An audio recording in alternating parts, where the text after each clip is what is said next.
Hello and welcome to Season 2, Episode 2 of the 10th Divine Podcast. This show connects fans and players of the Elder Scrolls games to the community at large. I'm your host, Crown Esso, and I am here with the lore mistress herself, the Doodlepad Queen, in her second appearance of the show, Avron Dooodles, as my amazing guest. Yeah. How you doing this week, Avron? I'm doing really good. How are you doing, Crown? I was saying in the pre-show there, it's been a lot this week, but we're getting through it, and it's the weekend, so my kids are having a blast trying to pull our hair out, but we'll get through it. If anyone's interested in getting to know Avron a little bit more, you can go back to Season 1, Episode 10, when she was on the show with the previous hosts, and you can learn a little bit more about her there. Is there anything recently in game you've gotten up to? No achievements? Or have you been doing the Pursuit? I think you were streaming the Pursuit stuff today, weren't you? I was. So we're doing the Golden Pursuit for the Grand Tamriel Gallery House, which I definitely want. And I'm a big achievement hunter, so I've been taking advantage of the Crime Wave mini event to knock out some of my remaining theft achievements, or at least try to put a dent into it.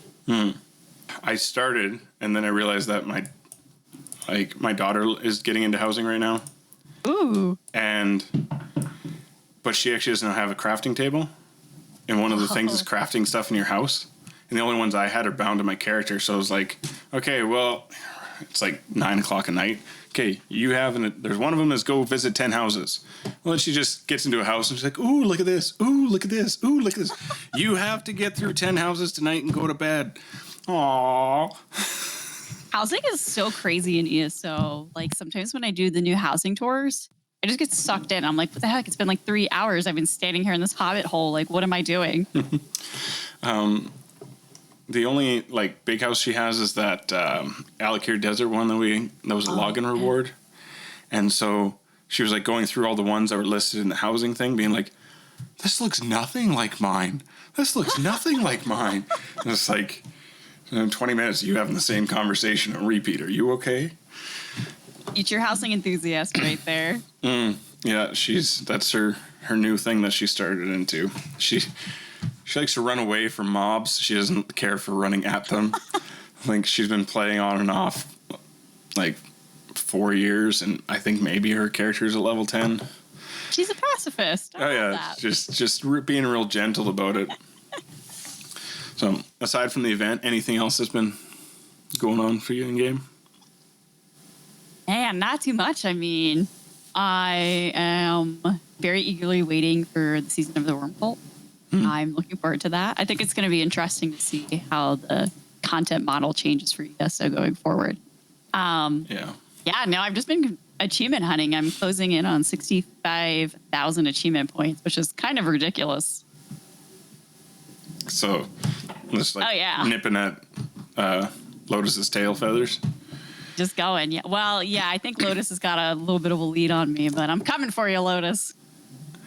Yeah, I just laugh. I'm like, yay, been playing this game for almost 10 years. I finally finished the Mages Guild quest on one character last week. Yeah, I mean, I've slowed down a lot in recent years on achievement hunting. So when I get a chance, it's okay, let me just go for this one. Let me go for that one. And I still have base game achievements I don't have done. It's been 11 years. It's what the heck? Nice. And how are the kitties and Mr. Dr. Avron? All good. I mean, the kitties make regular appearances on stream.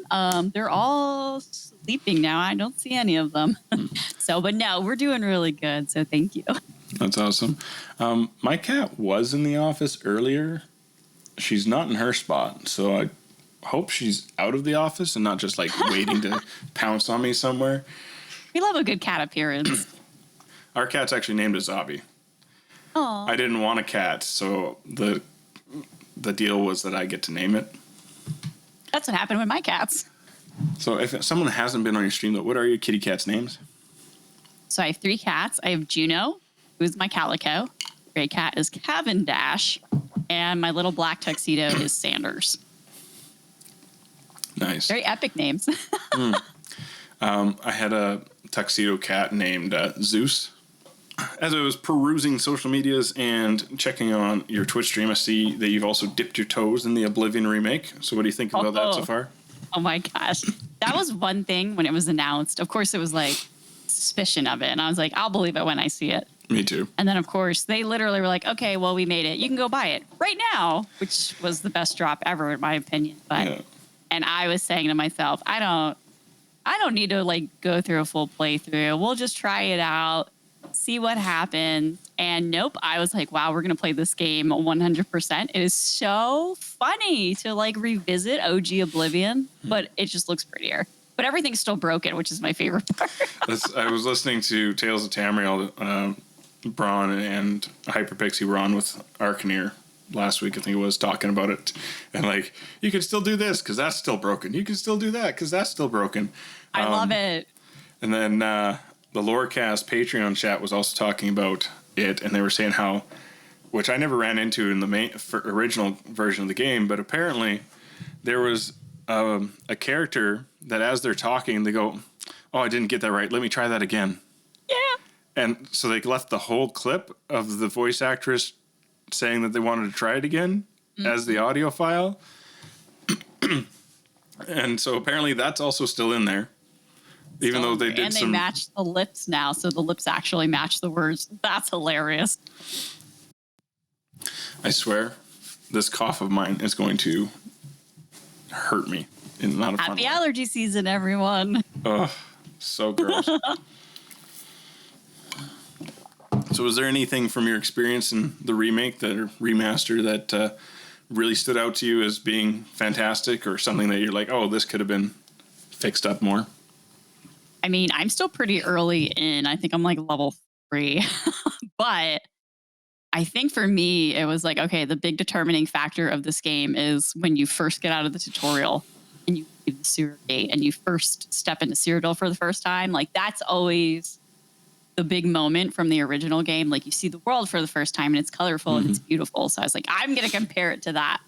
Yeah. It wasn't quite as colorful, but it was really pretty. So I think that's what sold me. I was like, okay, I'm here. Let's do it. Yeah, I think somebody was talking about someone has apparently tried to mod it to be more pastel already. So it looks more like the original colors. I'm like, original Oblivion was just so saturated and pretty and like colorful, and it was so different compared to like Morrowind and then Skyrim after it. So it's like, Skyrim was like what my house looks like 9 months out of the year. So it's just bleak and never ending, white, dark.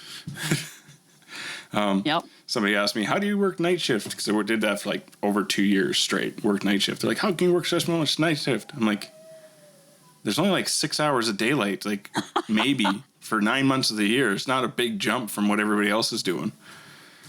It's brutal. I don't know if I would survive because I already have very dark winters where I am, and we're south of you. So it's just it happened. A town nearby where I grew up, they actually had enough snowfall on Canada Day, which is July 1st. They had enough snowfall one year that people rode their snowmobiles to the store to get groceries. No, I don't know about July snow. Like April, sometimes a rare snowstorm. Like it actually did snow here for a brief minute in April, but like July, I'm over it.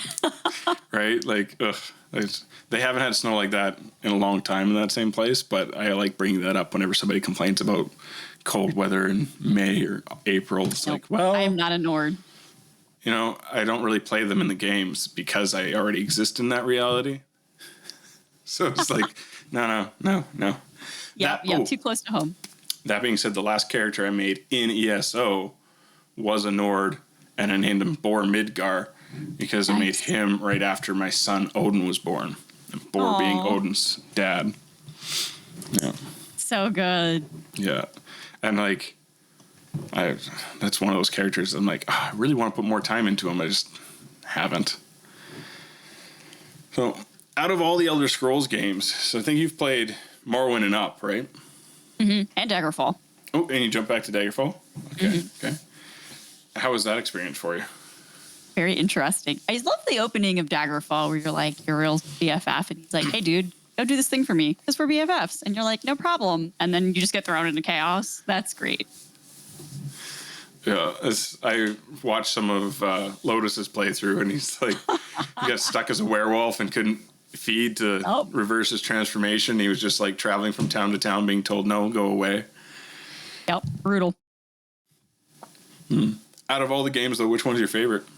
Still Morrowind. Always. Morrowind is just, it was my first Elder Scrolls game, which is probably why, but I love the main quest of Morrowind. There's just something really interesting and good about it, but I love that you get there, you go see Cassius, and he's like, all right, welcome to Morrowind, go get a job and come back. And you're just like, wait, what? And it's just, he's like, yeah, like, go do something, like, go find a cover, and then we'll, like, figure out the plot to save the world and whatever. And it's just like, okay, it's just so cool. And it was so alien at the time, Morrowind. It was, like, just weird and bizarre, and I don't know. I always have fond memories, and I would replay it again. I wish they would remaster Morrowind.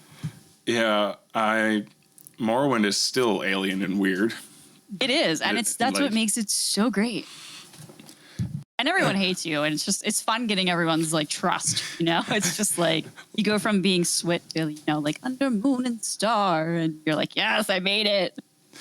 I'm special, yay! I did it. I'm the special. No small feat. Those Dunmer are tough characters, man. Yeah, there's still a hard egg to crack. So with regards to ESO, out of what we've had so far for content, which has been your favorite chapter or release? Ooh, okay, this is so hard because every time I think about it, I'm like, today I was like, I love Gold Road. And then the other day I was like, I love Somerset. So it's like, I love all of them. But my favorite story is still the Hrothgar DLC. I don't know what it is about the Hrothgar main story quest, but it is so good and so fun. And even though you can kind of see the twist that's coming, when you get to that part, it's still really exciting. And you're like, I totally saw this coming, but I'm shocked and betrayed. And it's just fun. It's like chapter 0, but it's still probably one of my top favorites. But I did really love Gold Road. I love the whole concept of Athelia as a Daedric prince. I was really fascinated by it, and I just love everything about her. So yeah, I'm trying to think. The last I just bought the content pass. I got the premium so I can get everything else I was missing. Nice. The last game or the last update that I purchased outright was Greymoor. Oh, that's my least favorite. I'm glad I got it though, because that was the last time we got the statue included. It wasn't an extra and above thing. And it also came with the coin set. So that was pretty all right. I actually did an unboxing video. I should see if I can find that, actually. That's so... I do miss, like, the collector's editions of things. It's like... The ones that had stuff. Yeah, it's not as fun. Like, not that I really got... I actually did get the Greymoor one, too, but it's the only one I have. And it's like, oh, now I got to go buy stuff separately. Yeah. So I've brought you here today so we can talk more about Tales of Tribute, which I still haven't had a chance to dig my hands into. What? I know. I was going to do something last month for Tabletop Weekend for Extra Life, but it just didn't end up happening. And so, this is going to be helpful for me as well as maybe some people who are just exploring this secondary portion of the game.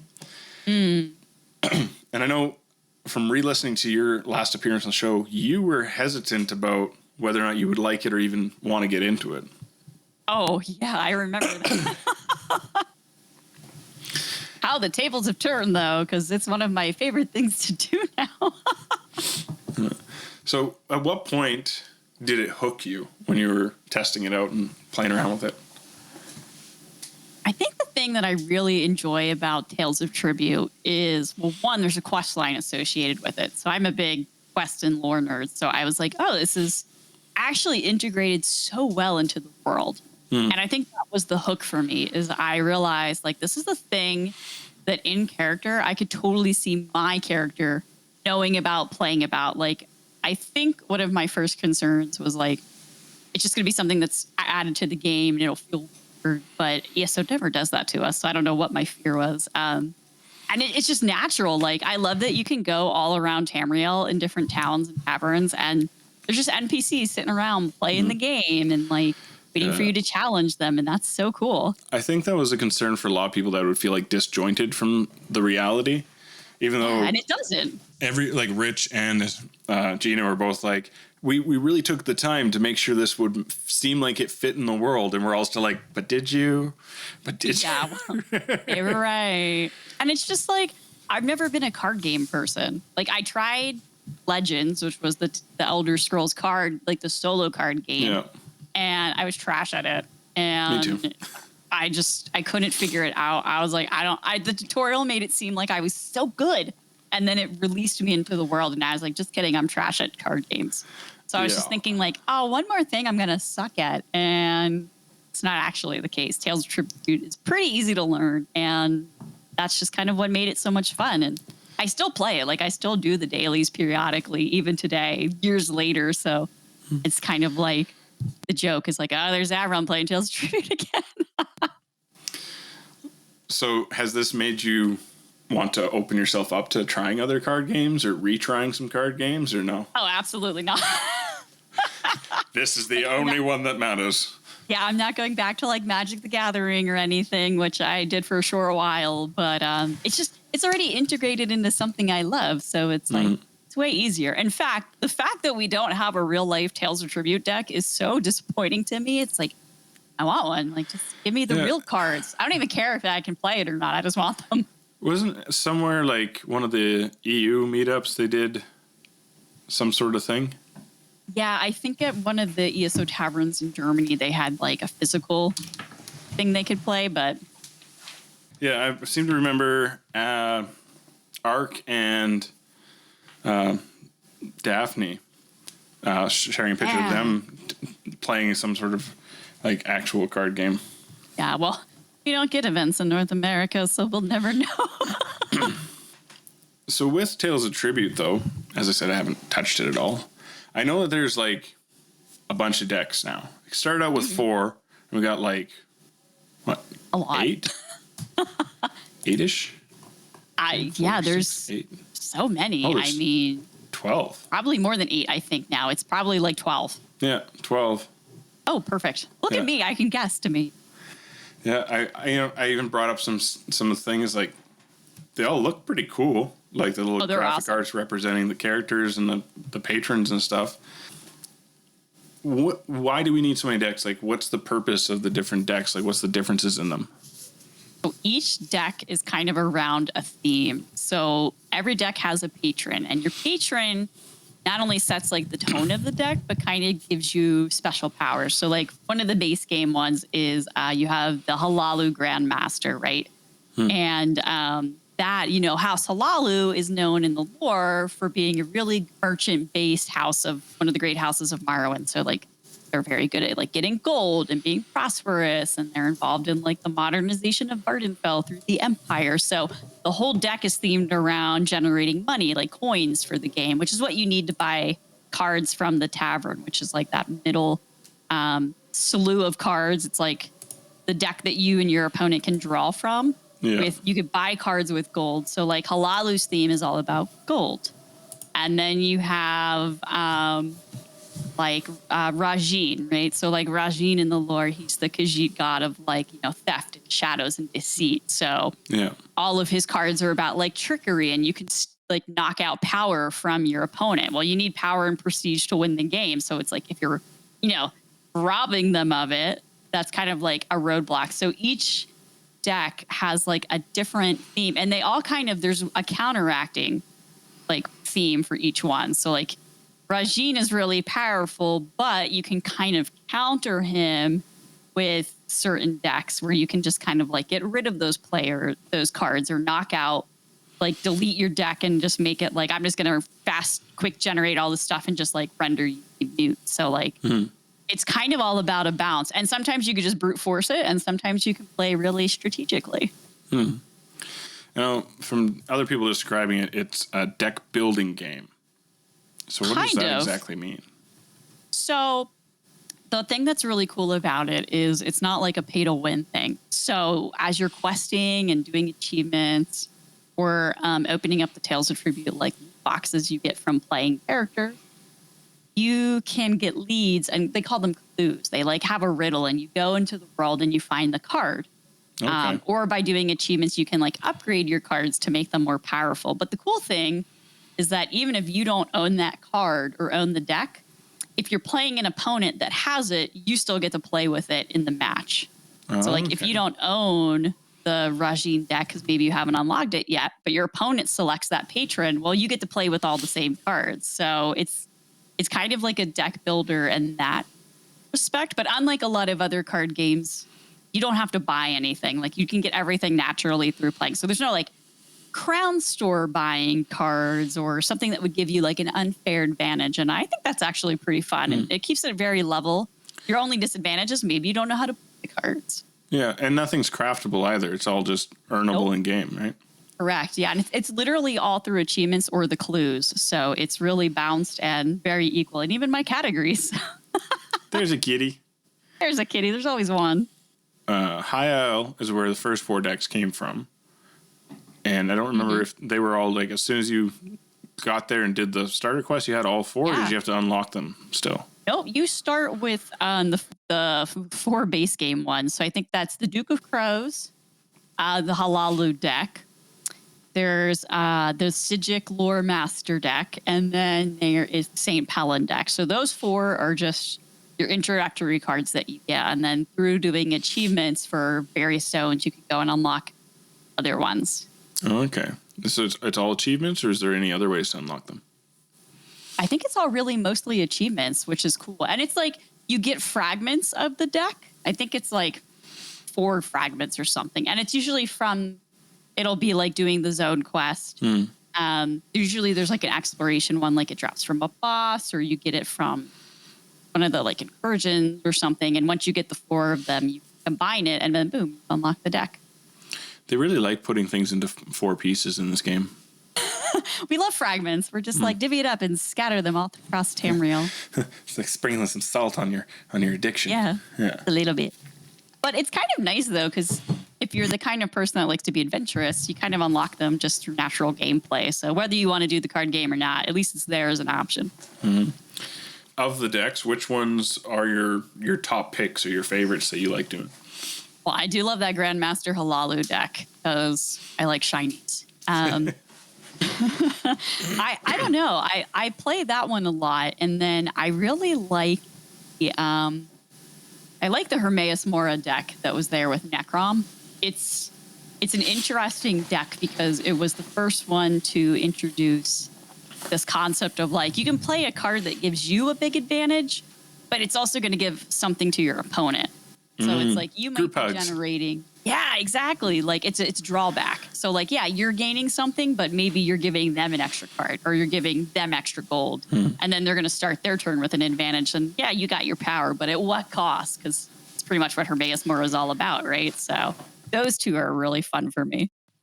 So you kind of touched on how to play a little bit, but I know there's some different concepts in there, like agents and contract cards. As I was reading the initial, like, what you need to know blog post from ESO, and I'm like, cool. This seems like something I'm going to have to, like, see it in action to really get it fully, but yeah.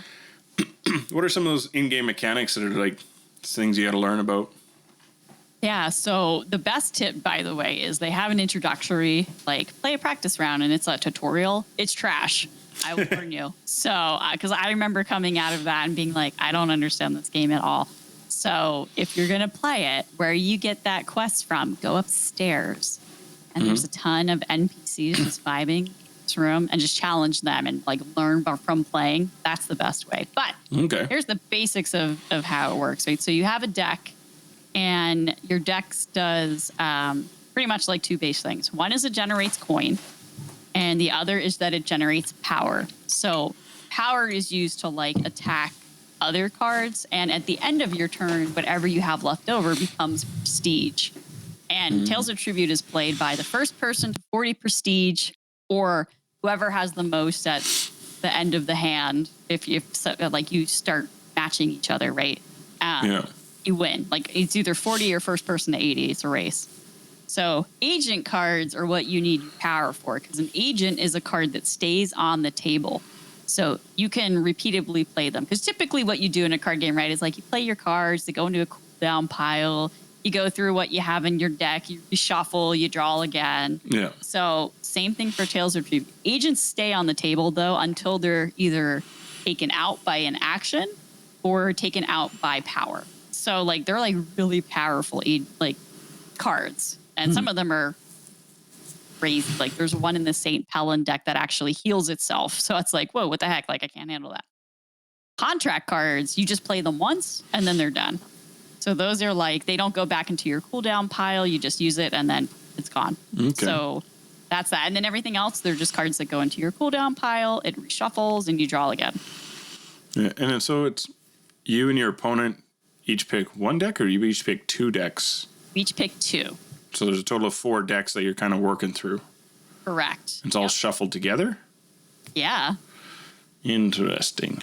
And it's really cool too, because like, that's what I was saying earlier. If you don't have a deck, but your opponent does, well, it gives you a chance to play it before you even unlock it. So it's not like, oh, this opponent has all these like crazy powerful cards, I'm never going to be able to beat them. No, because just get shuffled into one pile, and you can buy those cards from the tavern for the game. You get to play them. You can use the feature, and so it's really cool. Yeah, it's an interesting concept that like I look forward to getting into it once I do start picking at it. Yeah. But I don't know. It just hasn't hit the list yet. 90 seconds per turn. Is that too much or too little? Depends on who you're playing against. For NPCs, it's the perfect amount of time. But there's a common strategy in player matches where people will purposely run the clock down because they want you to lose focus and get distracted and be like, I'm not going to pay attention. Because part of the game, too, is like watching what your opponent is buying and figuring out ways to like counteract what's in their hand. So gotcha. It depends. I'm not the kind of person that runs down the clock. I like to just play my hand, move on. But yeah, Magic the Gathering Arena, that's also a strategy people do there. It's a common strat in all card games, and it works because it happens to me. I'm like, oh, this person's taking forever. I'm just going to look over here. What's that? And then all of a sudden you're like, crap, what happened? What did they do? Yeah. It happens to me on stream all the time when I'm playing. I'll be like, wait, what did they do? How did they get that card? What's going on? Why do they have 20 like prestige all of a sudden? You need to have that like playback set up so you can like rewind real quick. That would be crazy. Yeah, I've seen some people that have that set up specifically so they can like so instead of having to make that effect happen in post production for vlogs later, they have it set up with through Elgato or whatever, where it automatically has a playback function. Oh, smart. So they can just replay that portion on stream, and then it's going to continue on as they were. Yeah. I just live dangerously. It's like, well, if I missed it, I missed it. I'll just accept my fate. Yeah. You only live once. I don't have time to go back. So true. Like, let's just keep going. This is the part of the show where I get to remind everyone that we are part of the Robots Radio Rocket Club. You can find our show and lots of other great shows like the Elder Scrolls Lorecast or even now the Metal Gear Lorecast by checking out the directory over at robotsradio.net. And of course, you can also check out a host of MMO, I will say that right someday, but not today, MMO-focused podcasts such as Girls Gone WoW for Azeroth over with our friends at thebonusroll.gg as well. I don't know why MMO is so hard to say, but it is. Mouthful. It's like World Wide Web is actually less syllables than saying www. That's true. Isn't that terrible? English is so broken. So weird. With the game, obviously there's some rewards entailed with it. So what kind of rewards do you get from playing the game? Well, you have a whole quest line that's associated with the introduction to Tales of Tribute, and there's characters, and there's a whole like story, which is so fun. But when you play, if you do the daily quest, and for every game you play, you get a little Tales of Tribute coffer, and there's actually lots of goodies in them. There's gold. There are some special style pages that drop from there. There's furnishing mats, which is like great if you're a crafter. There are recipes. There's a couple of antiquities leads. There's an achievement for collecting certain little fragments, not 10 or 4 though, it's like 10 or something. And one of them is for an emote, and one of them is for a house guest. It's actually Captain Colleen from the Vestige quest line. So Well, I don't have either of them, though, because my RNG is trash. Nice. So you can actually get like a lot of really nice rewards from these coffers, and it's set up kind of similar to like Thieves Guild Quest or some of the others. It's a tiered daily quest, so you could do 1 game, 2 games, or 3 games for a max reward. Okay. It's actually kind of addicting. You go through and you're like, yeah, like look at all the stuff I'm getting. It's great. Gambling. Kind of. Yeah, literally. Yeah. At least you're not paying for that gambling. Yeah, gambling is like the big theme of the story, which is interesting because it's a card game and the stakes are high, and one of the characters in the quest line is kind of struggling with the addictive nature of those things, and it handles it with a lot of like dignity. I was actually really impressed, and that might be what even sold me to Tales of Tribute. I was like, this is a really great character, and this is such a good quest line. Like, I love this. Highly recommend doing the quest line. They definitely have some good story writers on board at ZeniMax and Bethesda. My favorite things about ESO. Yeah, there's so many good stories, and I just blown away sometimes because it is just a video game. I have air quotes for audio listeners. Just a video game, but it's there's so much depth to it. There is, and like when my kids are playing, it's like, oh, a book. What book? Because some of those books you shouldn't be reading. They're naughty. Yeah, like one's explaining how vampires came to be and stuff. Yeah, that one's a little intense. Yeah, not really appropriate for children who aren't technically the age of the game's recommended settings. Aside from playing the people upstairs after the initial tutorial to learn a bit more, what other tips might you have for someone who's just getting started into the Tales of Tribute? I think one of the nice things is that you get an option. Either play against NPCs, or if you want to, you play against other players. And it never really forces you to go either way. Unless you want to go through like a ranking system, then you'll have to play against actual players. But I got a lot of practice and really learned how to do combos in a lot of decks just by playing NPCs. And they're not only contained to High Isle. Pretty much every zone now has a tavern or a spot somewhere in the zone where you can just walk up to NPCs and be like, hey, let's play Tales of Tribute. And there's different levels of NPCs too. There's like a beginner one, an intermediate one, and one that's, quote, expert level. Yes. And I believe on the in-game map, it is a crown type shape for the Tales of Tribute thing.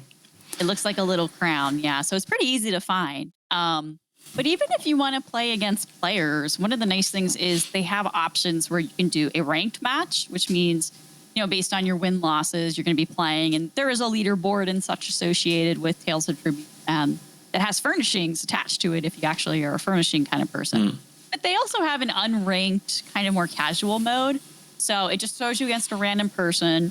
There's no leaderboard associated with it. And sorry, my cat is stealing my marker.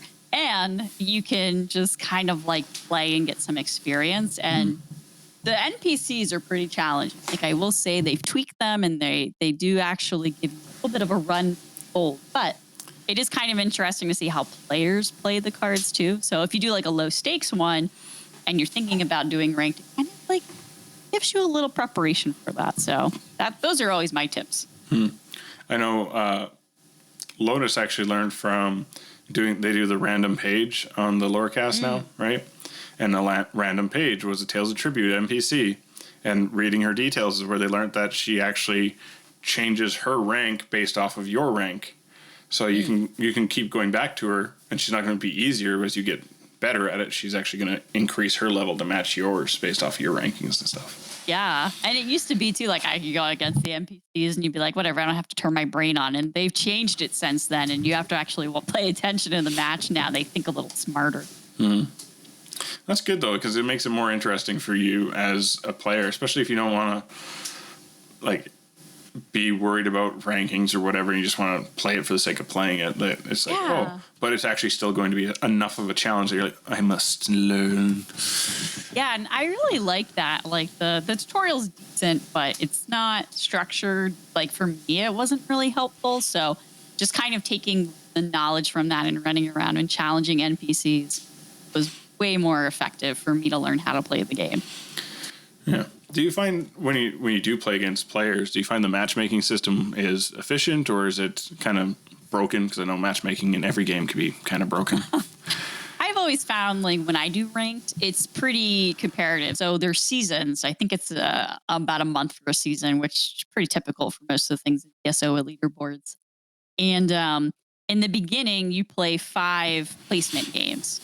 So based on your wins and losses for those 5 matches, then it selects like who it's putting you up against, and then you either move like up or down in the matchmaking rank. Interesting. Based on that, yeah. I think it's pretty fair compared to like battlegrounds or something, where it's like sometimes you get into a battleground and your teammates couldn't care less about the objective. They're like, everything's a death match, let's go. It's frustrating for you. I can't read tooltips. Don't look at me. Yeah, it's like, I don't care what game mode it is. Everyone's dying, which is not how you earn medals in battlegrounds, so it's annoying. But yeah, Tales of Tribute, pretty fair. Everyone who's there is there to play the game and have a good time, and some people are better than others. That's just how it is. So you know what we call housing people, housing mancers? Yes. So what do we call Tales of Tribute players, top players, totters, toddlers? Like, there's got to be a name for it. Almost makes me think of tater tots. Like, I also thought about tater tots when I was thinking about this. Yeah, I don't know. Like, I've never heard the community refer to it anyway, but I like totters. We should make that a thing. Totters. That's a thing now. We're going to be totters. You heard it first here, folks. Tune in next week for new names. I to that point, I'll even put that in the title for the episode, so people can be like, Totters, what? Yeah, I like that. Listen for more. Right. Are there add-ons associated with Tales of Tribute? Probably, but I don't use any. I think there are some that help kind of like break down leaderboard. Probably for like, I don't know. There used to be one for showing the chat, but you can still see the chat. So it's kind of weird. You don't need them. If there's any out there, you don't need them. Whatever they are, they can't be. They're not helpful. I'm guarantee it. That's funny. I know. Add-ons are quite the topic. I'm a console player, and we're getting the API release with update 46 coming up in June here. Yeah. So for yourself, if you were to be like, oh, I hope console players get these add-ons, which ones are you like, these are the ones that I hope they get? Honestly, I think the ones that give PC the biggest advantage are the auto craft mods. Mm-hmm. And I hope those are the first ones you get, because when you just walk up to a craft station and it just automatically does it for you, like, you generate so much gold because you're like, I can do this on 30 characters now because I don't have to invest any time into clicking buttons. Yeah. Those are crazy. And I'm actually like a less add-ons is better experience person. Like, I'll be the first person to admit that even though I use add-ons for combat, like, you know, to see like how my DPS is, or to just stay on top of like resources and things like that in the end game, I'll be the first person to admit add-ons just, in a lot of cases, they kind of teach you to not learn mechanics and your brain. Like, so that's kind of the one advantage console players have, is y'all are the far superior players. I'll be the first one to admit it, because you have to learn. We actually talked about this last episode as well, me and Icy, because it's like, yeah, I don't have something telling me to dodge roll. I got to figure that out myself. Like, yeah, and it's like, I have the add-on now, and I just leave it on. Like, Code's combat alerts is like the biggest one. I'm sure that'll make its way to console, and it's so useful. And there's audio cues, and you're just like, oh dang, I got to roll, and I don't even think about it anymore. And it's just like, I've created a monster. Like, it's helpful though in some ways, because when it's drawing your attention to a mechanic, that's also how you kind of learn it without necessarily dying. But I don't know. Yeah, but those auto crafting ones, man, those are key. Those are amazing. That's the one I think will make the biggest difference. But that's also why our PC economy is a little crazy, because everyone just has gold up the wazoo. And Icy and I talk about this too, because with consoles, it's only some of us that are getting it. It's only the newest generation of consoles. So like my kids who are running on the older generation console, they won't have access to that. And I know there's definitely a majority of people, I would say, have taken the plunge and moved over at this point to the newer consoles. But I'm curious to see how only some people having access to them will affect how skewed things go. Yeah. right? So like that's kind of interesting. Yeah, and it really changes things like the leaderboard scene and just combat output in endgame things. I mean, we have add-ons in ESO where it's like you can set up all your gear and skills and everything beforehand, and you're running through trial, and instead of pausing to be like, okay, like let me put on my my set for like just blasting through all the ads, and then let me put on this one crafted meticulously for just this one boss in the raid, right? Like the add-on just auto equips you, and it's like boop, boop, and it's crazy how much of an advantage that gives you when you can't get out or armory assistant in a leaderboard thing, can't get out. Like pausing to like swap gear takes up time. Like having that is such a huge, almost unfair advantage, to be honest. It's like it's dirty almost. It makes you feel dirty. Like, ugh. Yeah, I get to just be exactly what I need to be right now because this thing decided. Yeah, that's interesting. But also, like, kudos to the people who come up with add-ons and the functionality, and they can make all this stuff work. I know sometimes add-ons break games, but like crazy how cool and that people can figure that out for themselves and help the community at large through hey, this thing annoyed me, so I made a thing to fix that thing. And that's always been really kind of a cool part of it for me. It's always been like a big part of just the Elder Scrolls as a series. It's always been very open to like add-ons or mods or things that add to the game. So it is kind of cool that we have it. And without add-ons on PC, I wouldn't be able to have a mini map and I'd be lost. So, A mini map would be awesome, actually. Mini maps are coming in console. If you have add-ons, someone will put one on there. Yeah, that would be nice. Well, even Lotus had mentioned how on console, we don't. If we're in a group, we only see the leader, even on the main map or the compass. But in PC, you can see your whole group. They all have their own little dots when you look at the map and the compass. It's true. Yeah, and there's add-ons where you can put like specific markers for certain people, like the healer and the tank get like special ones, so you can always see where they are, which you got to know where your supports are. So it's crazy, and it's wild too. So like in raids where there's like very specific mechanics, like okay, like you have to stand here. Puts freaking markers on the ground. It's like go stand on 3, and 3 just magically appears. And there are games that have that built in, like Final Fantasy 14, where you can cast ground markers. But we don't have that in ESO. So this add-on is basically like the easiest way to figure out how to do mechanics. On console, we do have a thing for marking roles, people with roles, or what your target is. Oh, there you go. There is a menu option thing for that, but it's one of those things where you accidentally find it one time, and either you remember how you did it or you don't. I don't think it's mentioned in any of the tutorials, unless you like go into the after you start playing and go digging through the help section. Then you can come across some of those things.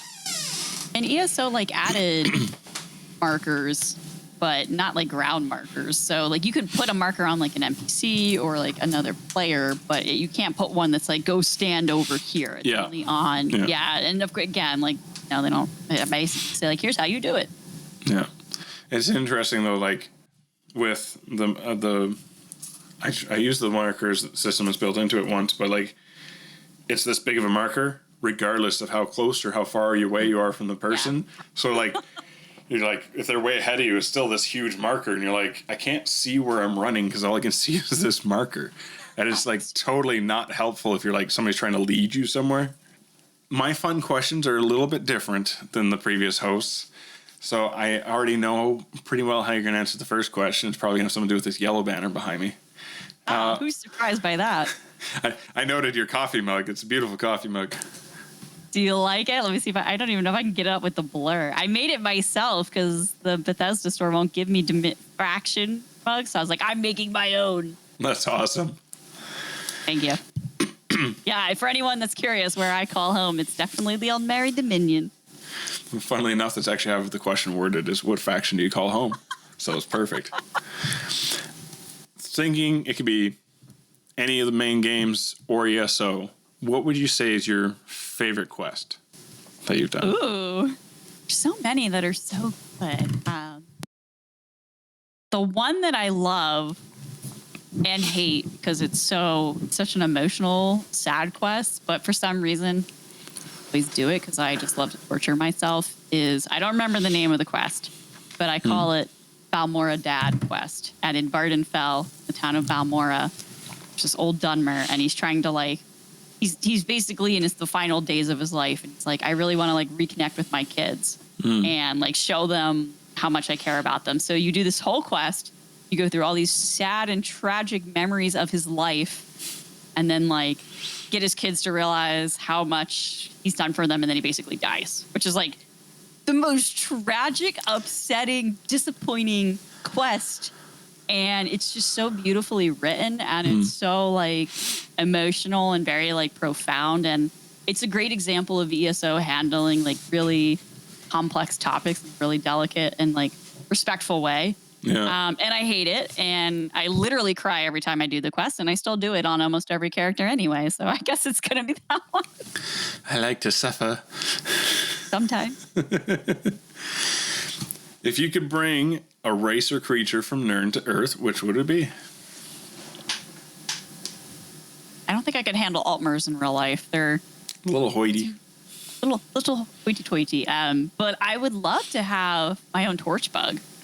Oh, that'd be cute. Like, that would be rad. They're way cooler than just regular lightning bugs. Like, come on now. Or I would be very happy with a griffin. Yeah. Oh, yeah. Give me a griffin. I would love to be the griffin of life. That'd be rad as heck. I wonder, like, how much care and maintenance that would require. Like, a horse is a lot of time. A bird can be a lot of time. We have a bird horse. Yeah, and trimming those talons. Whew, that's gotta be brutal. Cleaning out the stables. Yeah, preening the wings, like flipping the feathers. Oof. Pruning them. Look cool as heck. Yeah. Yeah. Just shaking it. Collect all the drop feathers and just shake them out onto random children as you're flying over top of them. Have feathers. Seriously. Yep. So if you could take something from our reality and place it into Nirn, what would you do? Pizza. Pizza? Yeah. Dude, Nice. everyone needs to enjoy pizza. Like, pizza probably exists in Tamriel, though. I'm not going to lie. Like, I would be really shocked if someone didn't put bread, cheese, and tomato together. Yeah, no recipe comes off the top of my head, but like, I would think so. There This are would some make sense. recipes in ESO that I've been like really surprised that they exist within the Tamriel universe, because I'm like, that seems so modern. And like mojitos, there's a mud crab mojito. Like, get out of town. Like, are you kidding? Yeah, that's one of the recipes in game you can make. Okay, how much mud crab is in the mojito? I don't know. Maybe a little leg sticking out. Right, like it just as like a stir stick and just has one claw hanging out instead of an asparagus or something for Caesar. Little tangy, little minty. You know? I'm trying. That reminded me of something. Somebody was like shared like a video of like their herbs in their pots that they're growing, and it's like mojito in training was what they named the mint. Nice. We love that. Yeah, there's a couple other good ones there too. I like seeing wordplay in general, so it was like really entertaining. Out of your entire gaming life experience, what is the biggest moment you wish you could relive for the first time? Out of all of the games, like ever? Yeah. That's a hard question. I have been playing video games literally since I was a little girl. Like, some of my earliest memories are watching my much older sibling play like the NES and things like that. And it's wild to think how much of my life has been dedicated to gaming. But I just think like playing through like my first ever game from start to finish, and that was Ocarina of Time, The Legend of Zelda. And like I remember playing that game and just experiencing like the story for the first time in the world, and like the accomplishment of actually like finishing a whole game. It was such a cool feeling, and I would play it with my little brother. Like, this was when you rented video games from the store, right? Like, Yeah. back in the day. And we would take turns playing as Link, and it was just so fun to get like totally sucked into a world and a story. And I think games like that are really what steered me eventually towards story-based games and role-playing games. Yeah. Just like it was just so fun to like lose yourself in Hyrule, like this whole quest of this young man. And it was just such a cool feeling, like getting to the final scene. And that would just be so fun, like that excitement and the thrill and like the emotion of like getting caught up in that story for the first time. Like that's special. That'd be so fun to relive. That sounds great. When talking to Icy about this on last week's episode, I had a different memory than what came to mind as you were describing yours. And I was like, ooh, that would be a good one too. And probably partially influenced from mentioning the Metal Gear Lorecast. But Metal Gear Solid 2 is a mess of a game. It is. Oh, yeah. You start out as the main character from the series, and then you change over to this other kid, and then you get to the end. And throughout that series, there's a lot of notion of like some of these characters are aware they're in a video game. Yes. It's just creepy. And there's this end scene where your boss turns out to be, he's just a program that you've never really met. You just think you have. And he starts talking to you on the comms being like, just turn the console off. You don't need to be playing this game. Do other things with your life. You know, democracy is just a filler for textbooks. It looks good, but it doesn't actually work. And that line of the whole democracy is a filler for textbooks has stuck in my head my entire life. And like, I remember the confusion of what is going on here, because the glitching of these different characters seems so organically wrong that it's like, is my game broken? Yeah. I remember that, oddly enough. My cousins were playing that game, and I remember being at their house for that part. And I was like, what did your game just say? And they're like, did you hear that? And you're just like, is this real? Like, what is going on? And we were like convinced someone else was like talking to us through the game. Like, get off, just go play. Like, go outside. Like, what the hell? Go touch some grass. Yeah. Here we are. What is your favorite time of year? Autumn. Autumn? You like, I just love the leaves. And like, it's not too hot, not too cold. You can put on a sweater and a cute little scarf, but you're not like freezing. And it's beautiful. It's like, it's the best time. I have a feeling that the tempered weather seasons are going to be the top of the list here as I ask people these questions. Unfortunately, being in Alberta, it's like we go from it's so hot you want to die to, hey, the orange on the leaves is kind of pretty, to, hey, where'd the leaves go in like 3 weeks? From any game, what is your favorite location? Like if you were just like, you know what, I'm just going to go chill somewhere in a game and just unplug my brain. Where are you going to go? It's definitely probably an Elder Scrolls game. I mean, today on stream, I was showing everyone one of my favorite in-game spots is still a base game in Oregon. There's this really pretty lake outside the College of Aldmeri Prosperity. And you go to this one little rock and you are in the shade of a tree and you're looking across the lake and you've got like the really pretty elven architecture bridge and all of Oregon mountains just rolling gently into the distance. And it's just calm. And it's peaceful and there's never anyone there. And it's just, I love it here. Best spot. I haven't spent enough time in Oregon to really know where it is, but like it sounds nice. You should go. It's right off the way shrine. Like instead of going to the bridge, just go right down by the little lake and just loop around a little bit. And it's so good. And it's base game and still gorgeous. Like that's the thing I love. It's still pretty. Yeah, that's one thing about ESO. It's definitely, even like I know they're reshading and retexturing some of the like starter zones, but like the game wasn't ugly by any means. It just looks more pretty. Yeah, it's crazy. Out of all of your gaming stories and histories, what's your least favorite gaming experience that you've had? Ooh, my favorite experience.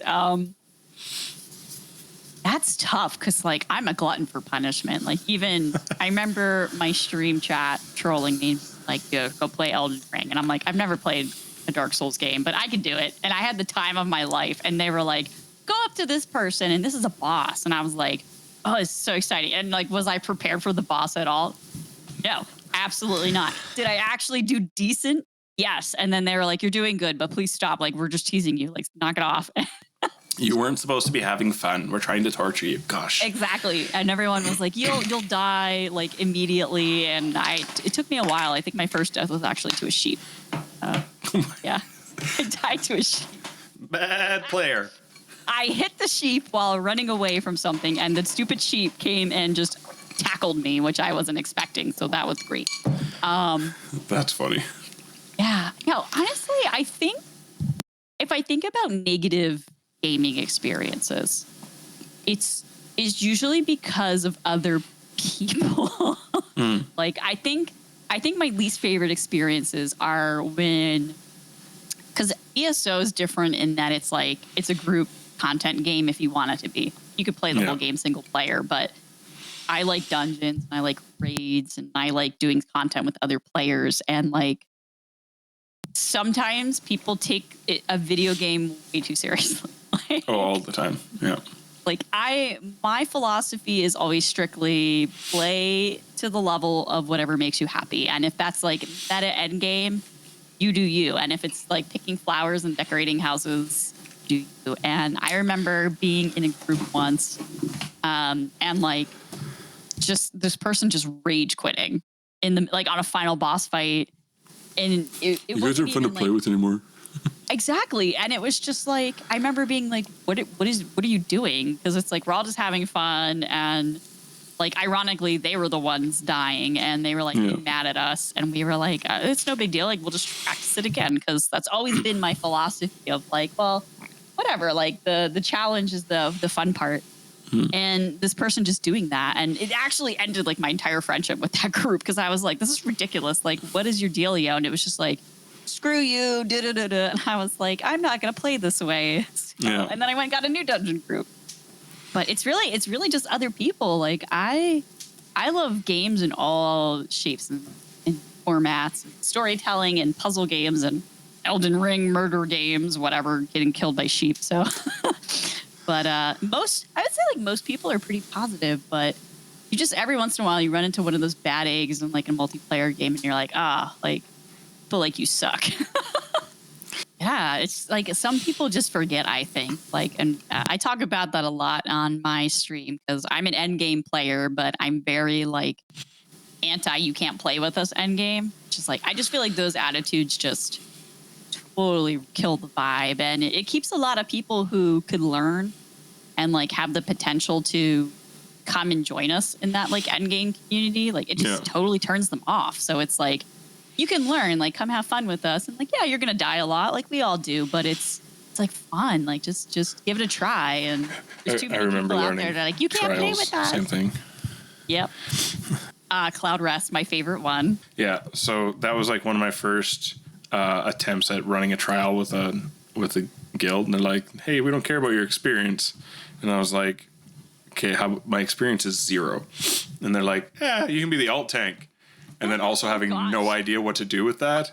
And they're like, go hard. And then Buddy's like, oh, you really didn't know what you were doing. I have no idea what's going on. Oh, okay. I'm going to come down next time and I'll help you. Sweet. Like, I think we wiped like 19 times or something before we like got through it. And it happens sometimes. And it's like, we've all been there, but it's like, dude, that's how you learn. And we just need to 100%. be accepting. Yeah, like who cares if someone's learning? Like, go have a good time. Like, just as long as you're taking my advice, I don't care how bad you are. The topic actually just got brought up in our house not too long ago about you learn from mistakes. Yeah. Smart people learn from other people's mistakes. Problem is, most of us aren't as smart as we think we are. That is so true. Avron, I just want to say thank you for joining us today. And where can our listeners come find you in your community on the Doodlepad? Yeah, thanks for having me. I'm usually on Twitch, which is at Avron Dooodles. And you can also find me on YouTube, which I'm working on developing. So good luck, have fun. And I am on Blue Sky as well. So those are the three main areas of the internet where I hang out. So Avron Doodles on all of them. Come check me out. Ooh, speaking of Blue Sky, if you are on Blue Sky and you follow the show, I've actually started putting together a list of everyone who's been on the show. So if you want to go find them, they'll be right there on our list with the show. Yay. Thanks so much for turning to the show. If you've enjoyed it, please let other people know and give it a review wherever you've been listening to.